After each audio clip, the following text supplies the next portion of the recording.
Welcome back everyone, I'm Nick, this is Swiftful Thinking, and again, just like the last two videos, this video is not technically SwiftUI related, but it is important if you're making a SwiftUI application, and that's why I'm going over it. What we're going to cover is local notifications. Now it's important for beginners to understand the difference between a real push notification and these local notifications. Now the main difference here is that these local notifications we can actually set up and create within the application ourselves, while the real push notifications are coming from a server. So just to highlight the difference, an example of a local notification might be a notification that occurs every Monday or every day at 5 p.m.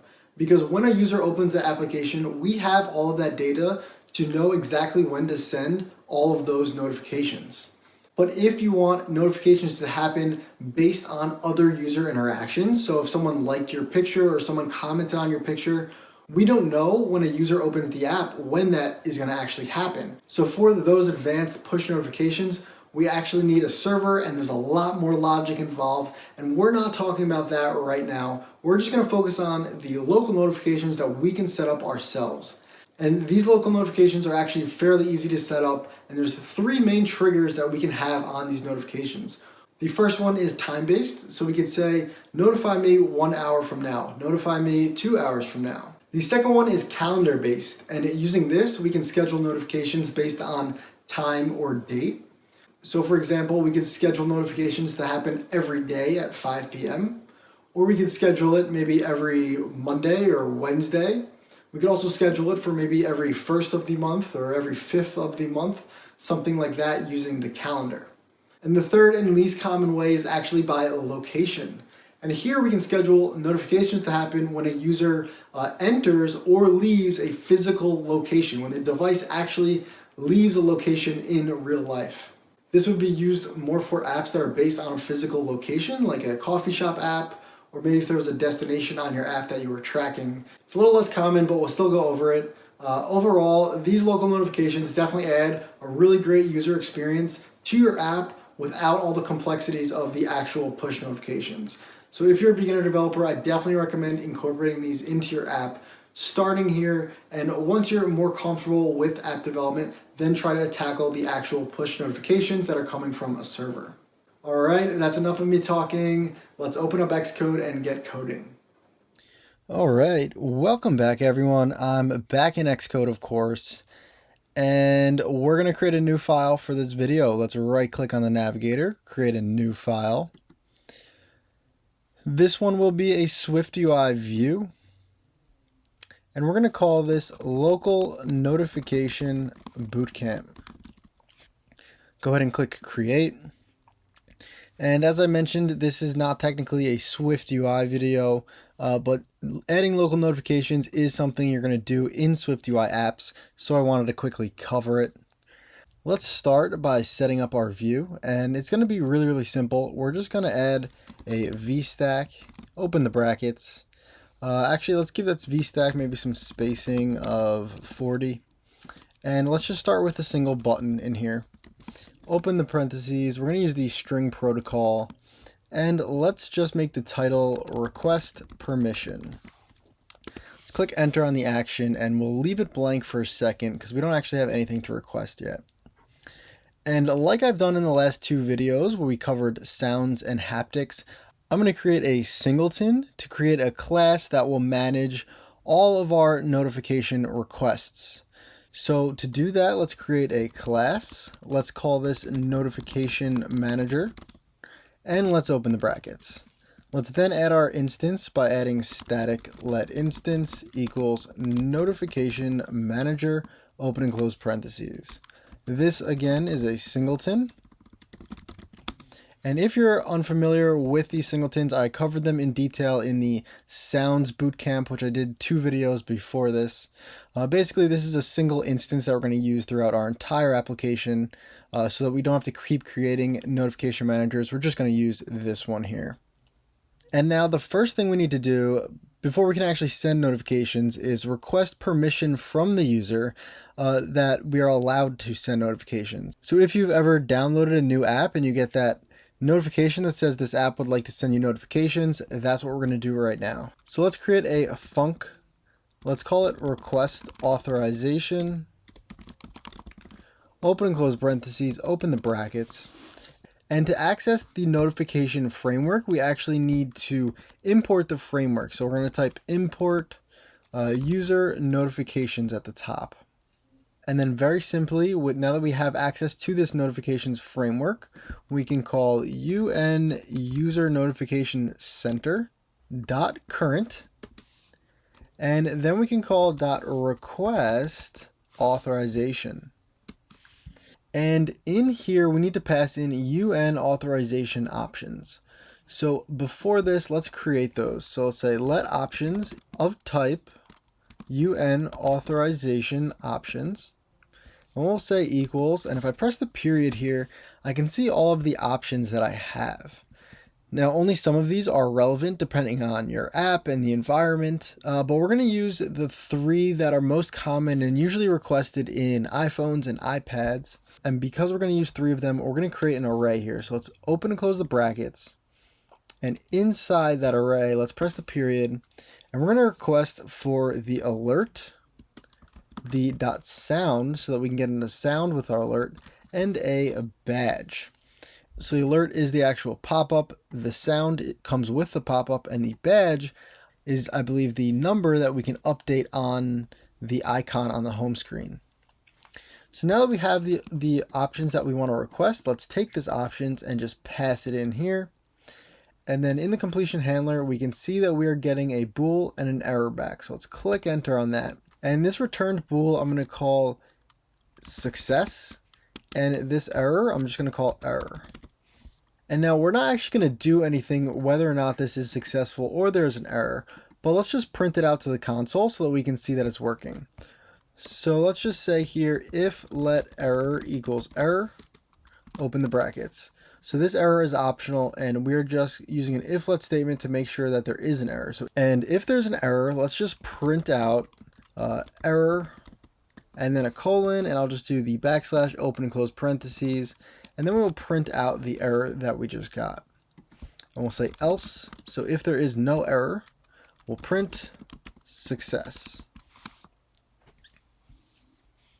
Okay, so we're not actually doing anything with this success, but we're just going to print it out so that we can see if it worked or not. So let's test this out. And now in our button, I just want to call this function. So we're going to call notification manager.instance, which is our singleton. And then we'll call .request authorization. And now to actually request authorization, I believe we need to run it on the simulator. So let's take the name of our view here, the local notification bootcamp. Let's copy it. I'm going to jump into the app.swift file in our project, which is the first file where the app main call is. I'm just going to replace the first view with our local notification bootcamp. So this will be the first view when we load the simulator. I'm going to make sure my simulator is an iPhone 12, and then I'm just going to click this play button to run it on a simulator. Alright, and now that I have the app open on my simulator, I'm going to click the request permission button, and we're going to get this pop-up that you've probably seen a bunch of times on apps with the name of my app, Swiftful Thinking Continue Learning, would like to send you notifications. And you'll see that it says the alert, sound, and icon badges, because that's the options that we added here. And then we can allow or not allow these. And if I click allow, we should get the success printout, which we can see here. And the cool thing about the request authorization is that it does remember the device. So if I click it again now, we're not going to get the pop-up. It's just going to print out success because it will remember that you already authorized it. I'll note here that if you want to reset this, the easiest way is to just delete the app's data from the iPhone. So I could just close down the app, and I'm just going to delete it from my device here. And then I will just press run on the simulator one more time, and it will just reinstall. And when I click it again, it sends me back to the original message. I'm of course going to allow this because now that it's allowed, we want to actually send some notifications. So the next function we're going to make is called func schedule notification. Open and close parentheses, open the brackets. And to schedule these notifications, we have to create some content first. So we'll say let content, and we'll set it equal to UN mutable notification content. This is the editable content for notification. And I will open and close the parentheses to create a new instance. And then on this content, we can edit it because right now it's blank. So we'll call content dot title. And we'll set it equal to this is my first notification. We could then add content dot subtitle, and I'll say this was so easy. Then we can add content.sound, and we can set it equal to the default sound, which is definitely the most common and almost always used. And lastly, we can add content.badge, and if we look at the badge, it is actually the number to apply to the app's icon. So I'm going to set that equal to 1. And remember, we can add the sound and the badge and the alert, which is the title and subtitle, because that's what we requested in our options. So we can then actually schedule and request a notification by saying let request equals UN notification request. And we'll open the parentheses, and we have a completion with the identifier, content, and trigger. Now, the identifier is used more if you want to actually keep track of this content. Maybe if you want to save it somewhere to come back to it so that you can cancel it later. But for our purposes, we're not going to be tracking anything, so we don't really care what the ID is. So I'm just going to create a random ID here by using UUID, open and close parentheses, dot, and let's add the UUID string. This will just create a random identifier. Let's put this on a separate line just to make this a little easier to read here. Then we need to add some content, and we already have our content, so we'll just pass it in. And lastly, we need a trigger. The trigger is when we want the actual notification to send. Now there are 3 types of triggers we can add. There's time, calendar, and location. So I'm going to show you all 3 of these right now because they're pretty simple, and we're going to start with the time. So let's say let trigger equals. I'm going to start typing in time trigger, and it's the UN time interval notification trigger. Open the parentheses, and we're going to use the time interval and repeats option. So basically, whenever we actually call this request and request the notification, this timer interval is kind of like the delay. So if I add here 5 for 5 seconds, so let's do 5.0. This trigger should go off 5 seconds after scheduling the request. And then we can add the repeats. So if we wanted to repeat this every 5 seconds, send another notification, we could set this equal to true. I think if you wanted to repeat, the time interval needs to be at least 1 minute. So for right now, let's just put this as false.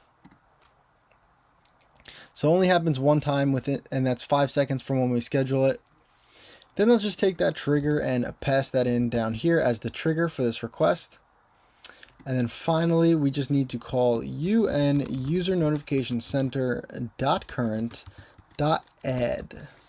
And then we have a completion here that actually accepts a UN notification request. Click enter on it. I will pass in our request. And then this completion handler is actually optional. So I'm just going to delete it because we're not going to use it. We have our nice little add request here, and the last thing we need to do is call this function from our app. So back in our view, I'm just going to copy this button and paste it below. Let's change the text to say schedule notification. And I'm just going to change this call here to call.schedule notification. Let's click play on the simulator one more time so that it rebuilds, and let's test that out. I'm going to keep in mind here that my request permission is success. We did authorize notifications, because if you go to schedule and you didn't authorize notifications, obviously they won't work. And what I'm going to do is click on schedule notification and then minimize the app, because by default Notifications only pop up on the device if the app is in the background. They don't pop up when the app is actually open. So I'm going to click schedule notification. I'm going to minimize my app, and then about 5 seconds after I click that, my notification should come in. And I'm going to click and hold on it just so you can see quickly. The notification will have the title of your app, which will probably be much shorter than what mine is right now, Swiftful Thinking Continued Learning. On the top left, you're going to have your app's icon, so it will look much better than this as well. And then we have the title, which I set to "This is my first notification," as well as the subtitle, which we made "This was so easy." When this came through, it had a sound, and that was the sound that we had here. And then on the actual icon, there's a number 1, and that is the badge that we set here for number 1. All right, and now if I open the app and I close the app, I did notice here that this number does not go away because we need to actually manually remove the badge when we want to. So on my VStack, I'm going to add a simple .onAppear and open the brackets, and every time we view the screen, I'm just going to call UI application.shared application icon badge number. And I'm just going to set it equal to 0. So if we set it back equal to 0, this 1 should go away. So if I run it one more time and the app opens, as soon as it appears, it should set the icon badge back down to 0, and here we go. All right, we did the time. Let's now do the calendar. So I'm going to comment out this trigger. I'm going to start typing in let trigger equals. I'm going to type in trigger and look for the UN calendar notification trigger. Open the parentheses, and we have a date matching and repeats completion. This date matching needs date components, so let's create those first. Let's say let date components equals date components, open and close parentheses. And this is just a blank date right now, but we can customize it to whatever kind of date components we want it to have. So the most common is setting the hour and the minute. So we'll call date components dot hour, and this is the actual hour in the day that we want this notification to occur, and I believe it's in military time.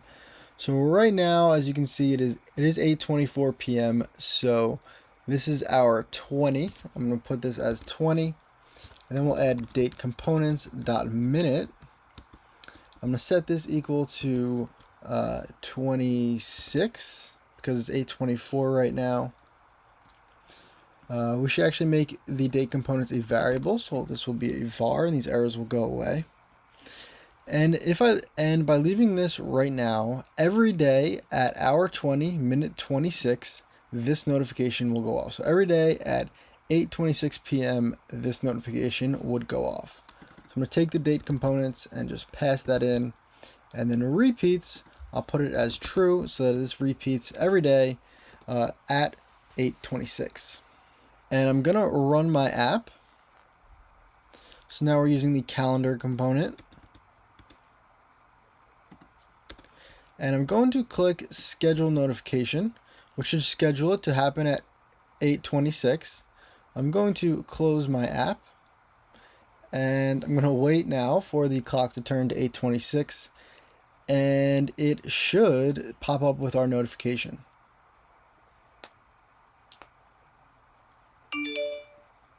And there we go, 8:26, and right on time, our notification comes through. Another really common modifier here I see is date components.weekday. And then you can set this equal to what day of the week you want this to happen. And I'm in the US, so I think weekday starts, 1 is actually Sunday. So it is Friday right now, so it would be 6, I believe. And so here I can get a notification to happen every Friday at 8:26. Or if I wanted to do every maybe Monday, so I think that's number 2, we can do maybe minute 0 and hour 8. So every Monday at 8 a.m., we can schedule a notification to happen. And if you guys look into these date components and press the period here, there's a whole bunch of ways we can customize this. So we can do the first week of every month, the first week of every year. You can do a whole bunch of really cool things, and this just makes it so easy to schedule a bunch of notifications. So if you want to do something in your app where you have a notification go through every day, every week, this is definitely the way to go. It's super, super easy. We've done the time, we've now done the calendar, and the last way to do it is with a location. So I'm gonna come down here and say let trigger equals, start typing trigger, and we're gonna look for the location notification trigger. Open the parentheses, and this wants a region and repeats. And we need a region here. And you see we're already getting an error message that cannot find type CL region because we don't have the location framework in our file yet. And CL stands for core location. So back up at the top where we imported our user notifications, we can also import core location. And I can go down, and then here I can say let region equals, and we're going to set this equal to a CL circular region. This is a circular geographic region specified with a center and a radius. So think about it as if you looked at a map and you put a pin down and then drew a circle around it, that's what this would be creating.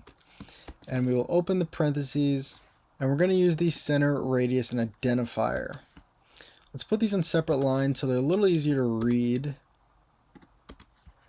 And for the center, we actually need specific coordinates to put in here. So I'm going to create one more variable. Let's say let coordinates equals CL location coordinate 2D, which is what this type is right here. Open the parentheses. And we need a latitude and longitude. So I'm not going to go and actually look up latitude or longitude. You can Google New York City latitude, longitude, or wherever you're trying to use as a location and find that. But I'm just going to put like 40.00 for now and maybe 50.00 because it's not relevant. We're not going to actually test this. We're going to then take the coordinates, pass it in as the center. We can then add a radius, and if I hold the option button and click on the radius, this is the distance measured in meters from the center point to the edge. So if, for example, my coordinates was maybe that represented a specific coffee store that we're making an app for, like a coffee shop. Well, I want the radius to be probably about the size of the coffee shop. So maybe 50 meters or 100 meters we could put. And then the identifier for our purposes isn't very relevant. So I'm just going to create a random ID again. So we'll do UUID, open close parentheses, dot string.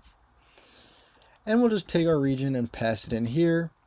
And we'll make this true.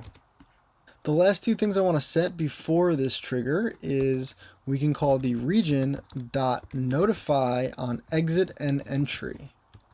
And I'll set these equal to true, and then region dot notify on exit equals maybe false. And so basically with this set up here, we've set a coordinate and we've found a center coordinate, which could be like your coffee store. We added a region which has a radius of 100 meters all around that center point. And then anytime a user enters that region, like physically walks into that region, we have notify on entry equal to true, so this should trigger. And then if we wanted a notification to also happen when they leave, we could say notify on exit equals true. And then this trigger would happen when they come in as well as when they leave. So obviously we can't really test this because I'm not walking anywhere, I'm just on a simulator, but now you do know how to set this up. And the last thing I want to show you guys, because this video is getting long, is just how to quickly cancel notifications because there could be times in your app where you scheduled maybe a whole bunch of calendar notifications, and when the user opens it, you want to just cancel all those and schedule a bunch of new ones. So to do that, let's create a func cancel notifications. Open and close parentheses, open the brackets, and we'll just call, just like we do here, we'll call un user notification center dot current dot dot remove all pending notification requests. And we can also say un user notification center dot current dot remove all delivered notification requests if we want to remove these notifications from the notification center on the user's iPhone. So for example, right now we already had a notification come through on the simulator, and if I swipe down, I can see that that notification is still in the notification center on the iPhone, even though I already saw it. So this would get rid of it here, and then this pending one would cancel any upcoming notifications that haven't actually occurred yet. Then let's just add one more button to our view. We'll say cancel notification, and here we'll just call cancel notification. We can now run it, and you are now an expert at scheduling local notifications. You can request permission, schedule a bunch of them, and then cancel them if you ever need to.